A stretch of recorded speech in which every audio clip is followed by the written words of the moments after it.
Depuis plus de 10 ans, le territoire de la Polynésie française a connu le développement d'un important programme de reboisement, autant pour la production future de bois que pour la production fruitière. Aujourd'hui, grâce aux efforts de recherche agroalimentaire et à l'amélioration des circuits de distribution, de réelles perspectives de développement des productions fruitières existent. La qualité des fruits locaux est reconnue par tous et c'est une des richesses du territoire encore peu et mal exploitée. Il convient donc de favoriser la production, la transformation et la commercialisation de la production fruitière locale pour en faire une industrie rentable et performante. Pour en arriver là, il faut d'abord que les agriculteurs maîtrisent les meilleures conditions de production, car il est nécessaire de choisir, sélectionner et multiplier les variétés fruitières les plus performantes. Plusieurs méthodes différentes permettent de multiplier les arbres fruitiers.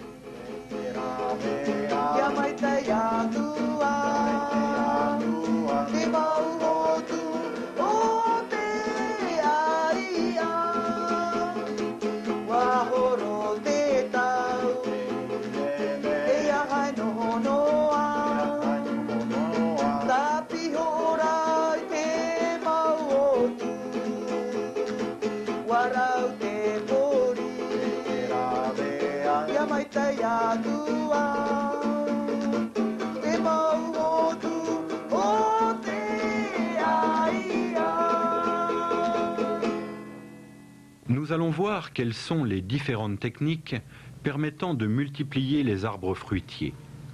Ces techniques simples sont à la portée de tous les agriculteurs et peuvent être réalisées avec succès si l'on applique les règles de base qui seront exposées au cours de ce film. Nous verrons successivement les différentes opérations permettant aux agriculteurs de procéder finalement au greffage et au marcottage. La première et la plus simple de ces opérations est le semis. La multiplication par semis des graines ou des noyaux de fruits ne garantit pas toujours la reproduction des qualités des fruits sélectionnés. Les pépins d'orange que l'on va semer ici donneront naissance à des jeunes plants tolérants à certaines maladies, comme par exemple la tristeza, qui est redoutable pour les agrumes. Ces jeunes plants seront ensuite utilisés comme porte-greffes. Après avoir tracé des sillons espacés de 10 cm environ dans une terre saine et légère, préparée à cet effet, on sème donc les graines une à une, tous les 2 à 3 cm. Puis on referme les sillons et on procède à un arrosage léger, de préférence sous ombrière ou à l'abri d'un arbre du jardin.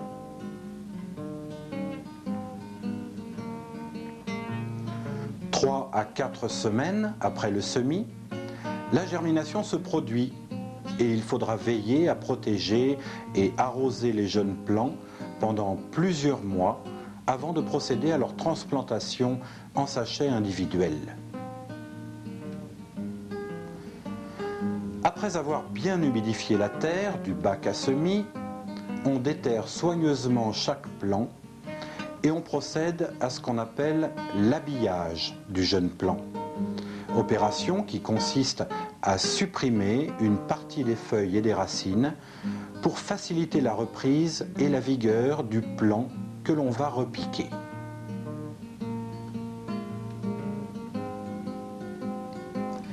Rappelons que toutes les opérations de taille et de coupe doivent se faire avec des outils que l'on aura pris soin de nettoyer pour éviter toute transmission de maladies ou de parasites.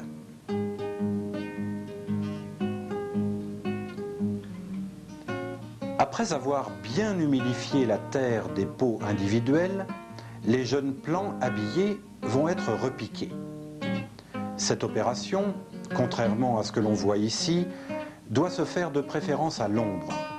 Cependant, quelques jours après le repiquage, ces jeunes plants d'agrumes pourront rester exposés au soleil.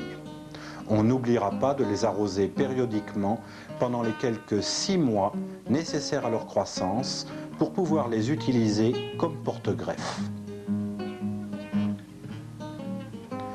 Le greffage est la technique qui consiste à joindre deux parties de deux plantes différentes, le porte-greffe et le greffon, pour obtenir une seule plante possédant les qualités recherchées que l'on souhaite reproduire et multiplier. Il existe plusieurs méthodes de greffage. Pour commencer, nous allons voir la méthode utilisée généralement pour multiplier les agrumes. Il s'agit de l'écussonnage ou greffe en écusson.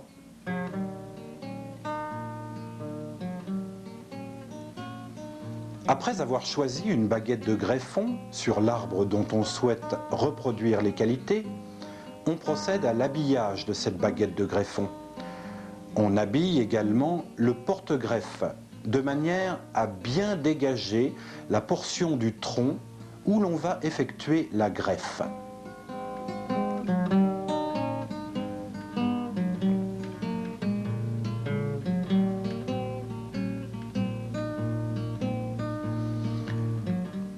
On pratiquera ensuite, sur le porte-greffe, une incision, une fente en forme de T dans l'écorce, en prenant bien soin de ne pas blesser le bois. On choisit ensuite un œil ou un écusson sur la baguette de greffon.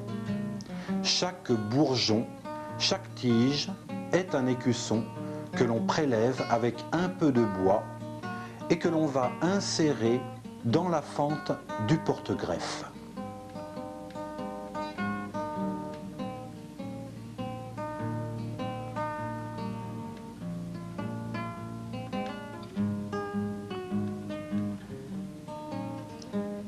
Une fois cette opération terminée, il convient alors de protéger cette greffe en écusson.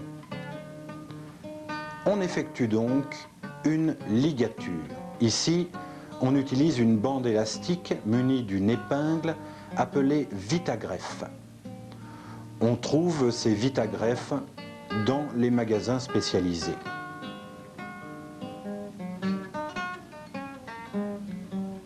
Deux à 3 semaines plus tard, on va retirer le vitagreffe pour vérifier que la greffe a bien pris.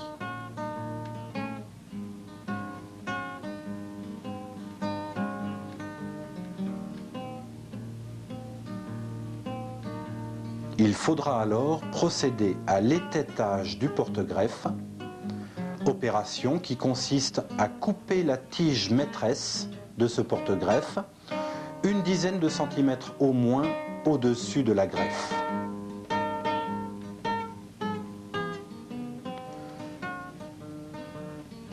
On appliquera ensuite un peu de goudron végétal que l'on trouve également dans le commerce pour protéger et cicatriser la coupure, et l'on attendra encore quelques semaines pour que la greffe démarre.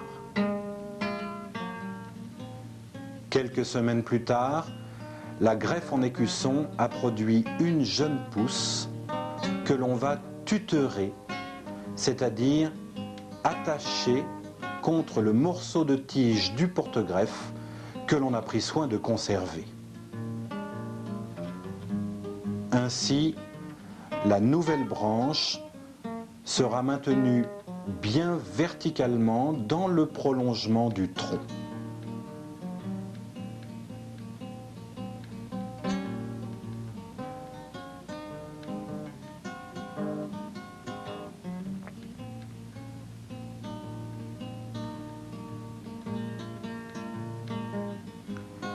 Quelques semaines plus tard, on procède à l'opération de sevrage, c'est-à-dire que l'on va couper le morceau de tige que l'on a utilisé comme tuteur juste au-dessus de la greffe.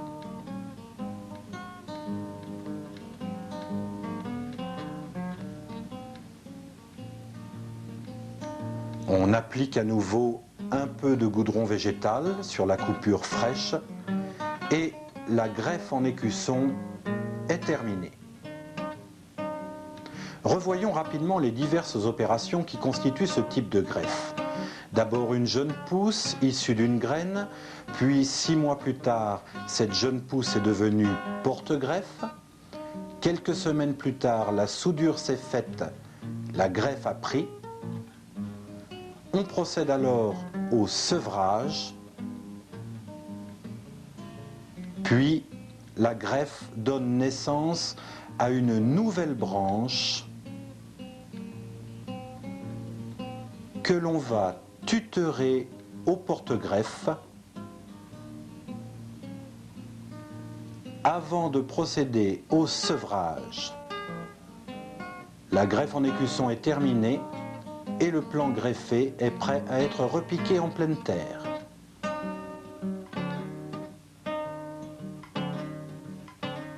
Une autre technique de greffe présente également l'avantage de reproduire les caractéristiques d'une variété sélectionnée, choisie pour la qualité des fruits obtenus. En Polynésie, on utilise généralement cette technique pour multiplier les manguiers et les avocatiers. Il s'agit de la greffe en fente terminale.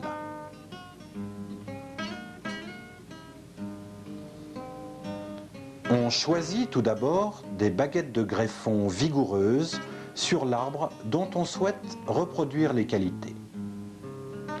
On procède ensuite à l'habillage de ces baguettes de greffon en conservant les 4 ou 5 feuilles terminales que l'on coupe de moitié. Le porte-greffe, qui est un jeune plant de 3 à 6 mois obtenu par germination d'un noyau, est préparé, c'est-à-dire qu'on l'étête, ne conservant qu'une tige d'une dizaine de centimètres. Puis, on va fendre cette tige par le milieu sur 4 à 5 centimètres au maximum.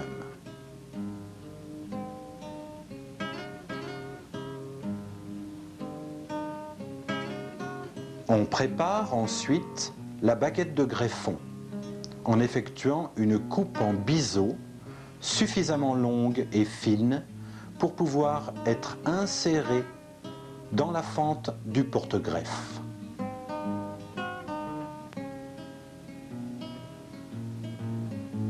Les plaies du greffon et du porte-greffe doivent se joindre le plus parfaitement possible.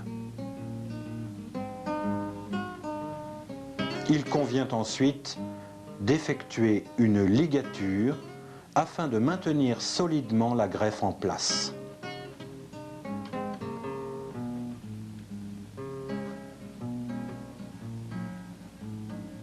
Puis, pour protéger le jeune plant greffé des maladies et des parasites, on l'enferme dans un sac en plastique pendant 2 à 3 semaines environ.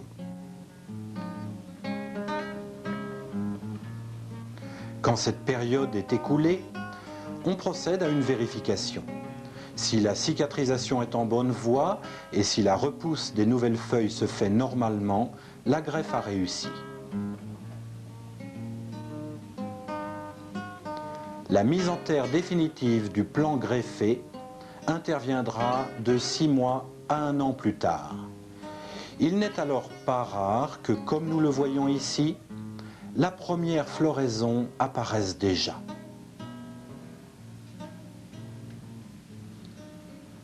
Une autre technique de greffe s'applique à certaines variétés fruitières qui se greffent difficilement en fente terminale.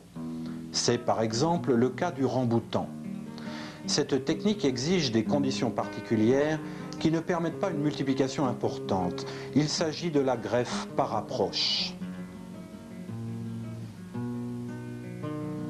Le principe de la greffe par approche consiste à rapprocher et à souder latéralement deux rameaux.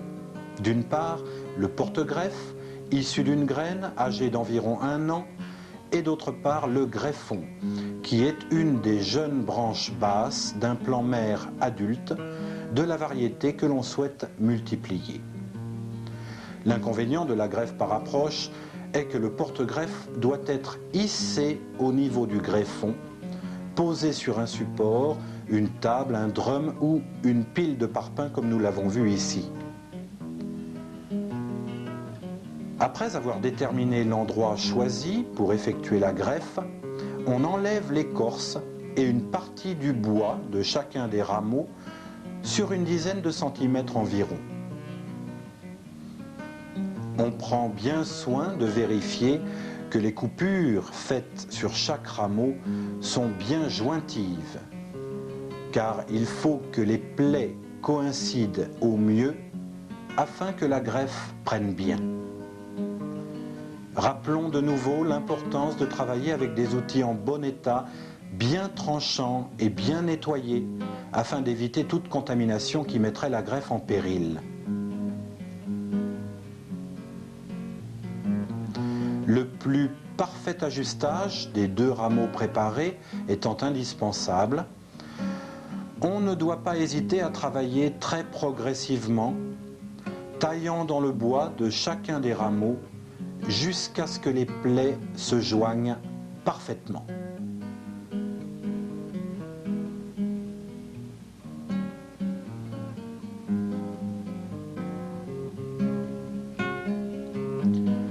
On effectue alors une solide ligature et l'opération de greffage par approche est bientôt terminée.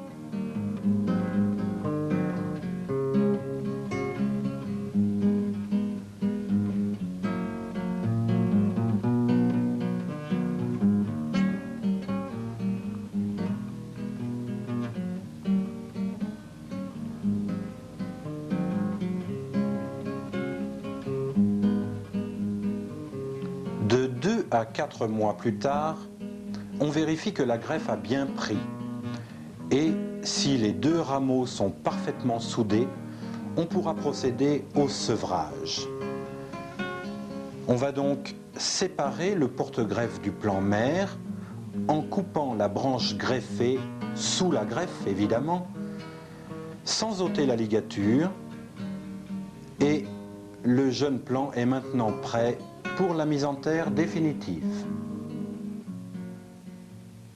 Nous allons maintenant examiner une autre importante technique de multiplication des arbres fruitiers qui est le marcottage. Mais auparavant, écoutons l'opinion et le témoignage d'un professionnel des plantes et de leur multiplication.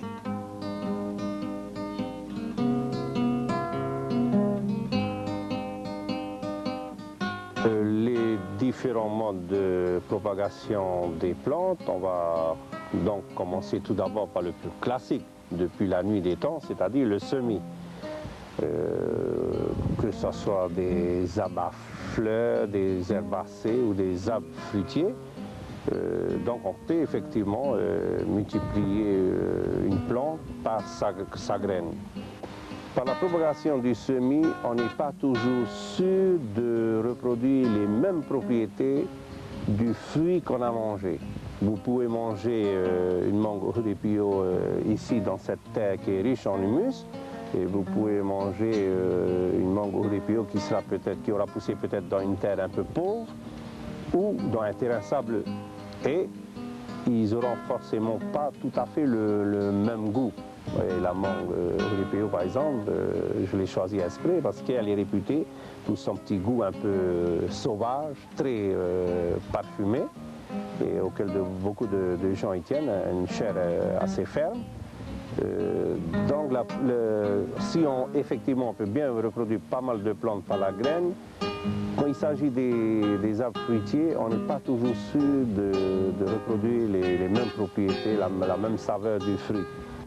Par contre, il y a un autre mode de propagation beaucoup plus intéressant à ce moment-là, d'abord pour les pépiniéristes, afin de reproduire en plus grande quantité, et ensuite pour l'adepte des bons arbres fruitiers, c'est la méthode dite de greffage. Comme j'ai dit déjà, ça permet surtout la multiplication en quantité du sujet. Lorsqu'on fait justement la greffe, donc on est obligé de faire une sélection. Alors d'abord en fonction des qualités du fruit. Ensuite, on est obligé de choisir les greffons sur un sujet sain, qui ne soit pas malade, bien sûr. Donc un sujet qui est traité régulièrement, côté phytosanitaire. Les potes greffes, on choisira des sujets sains aussi. Une variété qui est très robuste, vigoureuse, donc qui ne pose pratiquement pas de problème et qui n'est pas sujet aussi aux maladies, qui est donc plus vigoureuse, qui résiste mieux aux maladies.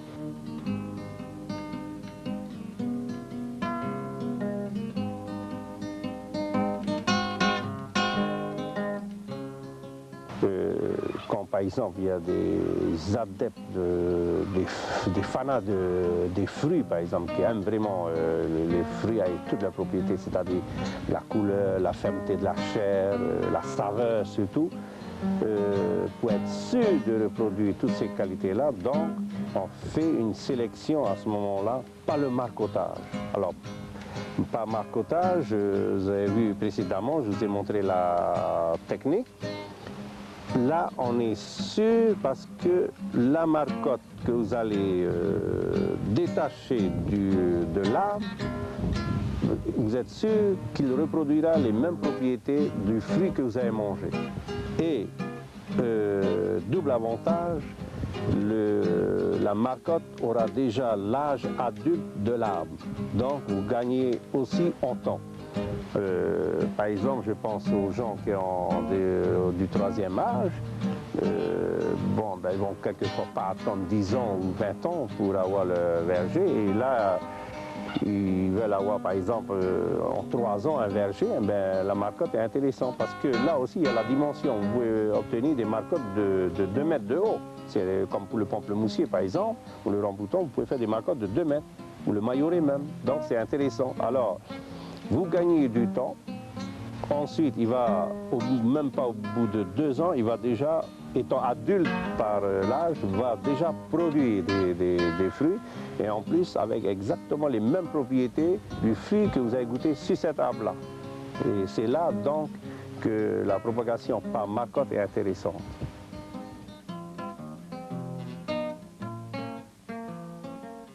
La technique du marcottage est donc celle qui permet de multiplier rapidement et le plus fidèlement possible une variété sélectionnée pour la qualité de ses fruits. Cette technique convient à toutes les variétés fruitières, mais bien sûr de préférence à celles qui se prêtent mal au greffage, comme par exemple les litchis. Le greffage, comme nous l'avons vu, autorise la multiplication de nombreux sujets, mais exige une période de préparation assez longue, alors que le marcottage est une opération simple et assez rapide, mais qui ne permet de multiplier qu'une petite quantité de sujets à la fois. La marcotte de litchi que nous voyons ici est âgée de 2 à 3 mois. La profusion et la vigueur des racines indique que l'on pourra bientôt procéder au sevrage et au repiquage en pots individuels. Nous allons donc examiner les différentes opérations qui permettent de réaliser dans les meilleures conditions cette importante technique de multiplication végétative. Le principe du marcottage consiste à obliger une branche aérienne à développer des racines avant de la séparer du plan mère pour pouvoir la repiquer en pleine terre. La première opération consiste à enlever un anneau d'écorce sur quelques centimètres du rameau choisi pour effectuer la marcotte. Puis, on veillera à bien gratter le bois ainsi découvert afin de garantir un meilleur enracinement. On aura pris soin de se munir de mousse à marcotte, d'une feuille d'aluminium ou de plastique et d'un lien, ficelle, raffia ou fil de fer. Après avoir bien humidifié la mousse à marcotte, on appliquera celle-ci sur le rameau préparé. Il n'est pas inutile d'utiliser au préalable une hormone favorisant le développement des racines que l'on prendra soin de badigeonner sur le rameau préparé avant d'appliquer la mousse. Cette mousse à marcotte, que l'on peut d'ailleurs remplacer par d'autres substances telles que des racines de fougère ou même de la terre, sera maintenue serrée autour du rameau grâce à une feuille de plastique. Enfin, on effectue une ligature serrée et la marcotte est terminée.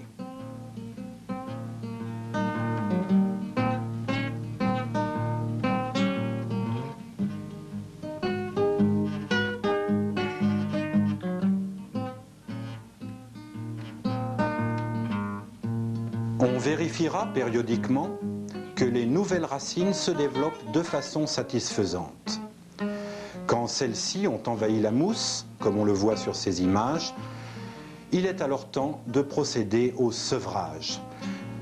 C'est-à-dire que l'on va couper le rameau sous la marcotte et repiquer celui-ci après avoir pris soin de retirer la feuille de plastique. Le repiquage se fera alors en pot ou en sachet individuel et la mise en terre définitive interviendra quelques semaines, voire quelques mois plus tard. Et en quelques années, les arbres pourront produire, comme celui que nous découvrons ici, en pleine fructification à peine 5 ans après sa mise en terre.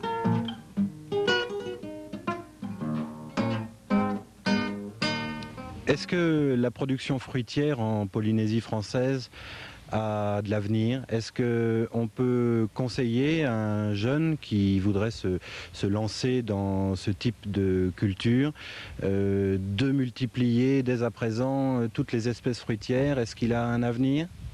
Maintenant, pour faire des grandes plantations, j'hésiterais à pousser les jeunes à faire de grandes plantations. Parce que justement, l'écoulement, le marketing n'est pas assez étudié.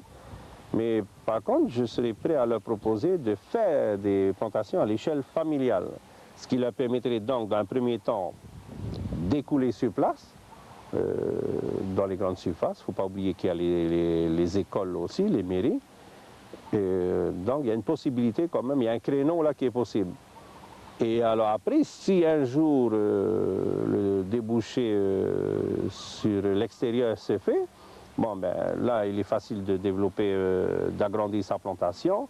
Et puis bon ben toutes les familles de planteurs se mettant ensemble, ça peut donc donner un résultat intéressant. Me wawaro na atraparo tau e paramoereia. Te tumu e paramoeia atraparo, te iria tau puaira. Te tauturu I te motamari api, ia whai tui to rato I te whaabu. I he haparuparu I roto I to rato orara. No to rato orara amuria, me te peu e whai anu atu rato, I roto I te hipa, ai te hipa, wariro tra mea I whauwha na rato, to rato orara amuria. No tu tuafare. Ce que j'ai à dire, c'est de pousser les jeunes dans l'agriculture, parce que l'agriculture, c'est l'avenir. C'est leur avenir. Na whiara e tatou e, Na whiara e tatou we tuero, ia tupu, apo e anara, ama a, wha ato ae. Na whiara e tatou we tuero, ia tupu, apo e anara, ama a, wha ato ae. Na whiara e tatou tuero, ia tupu, apo e anara, ama